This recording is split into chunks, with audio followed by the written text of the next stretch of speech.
സൗദിയിലെ അൽ ഹസയിൽ mobile phone charger പൊട്ടിത്തെറിച്ച് ഒരു കുടുംബത്തിലെ 6 പേർ മരിച്ചു. തീപിടുത്തത്തിലുണ്ടായ പുക ശ്വസിച്ചാണ് മരണം.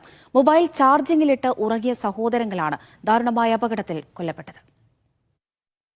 ഹുഫൂഫിലെ അൽനാദൽ ഡിസ്ട്രിക്റ്റിലാണ് നാടിനെ നടുക്കിയ ദാരുണമായ അപകടം നടന്നത്. തിങ്കളാഴ്ച പുലർച്ചെയാണ് അപകടം. ചാർജിങ്ങിനിട്ട മൊബൈൽ ചാർജർ പൊട്ടിത്തെറിച്ചുണ്ടായ അഗ്നിബാധയിൽ പുക ശ്വസിച്ചാണ് 6 കുടുംബം മരിച്ചത്. മരിച്ചവരിൽ 3 പേർ പുരുഷന്മാരും ബാക്കിയുള്ളവർ സ്ത്രീകളുമാണ്.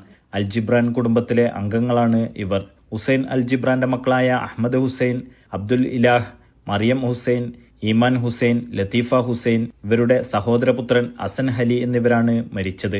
ചാർജ് ചെയ്തുകൊണ്ടിരിക്കെ ഫോൺ ചാർജർ പൊട്ടിത്തെറിച്ച് സിറ്റിംഗ് റൂമിലെ സോഫ സെറ്റിലാണ് ആദ്യം തീ പടർന്നു പിടിച്ചത്. അതിവേഗം തൊട്ടടുത്ത മുറികളിലേക്കും വീട് മുഴുവനായും അഗ്നി വിഴുങ്ങി. കടുത്ത പുക ശ്വസിച്ച് ശ്വാസം മുട്ടിയാണ് മരണം സംഭവിച്ചത്.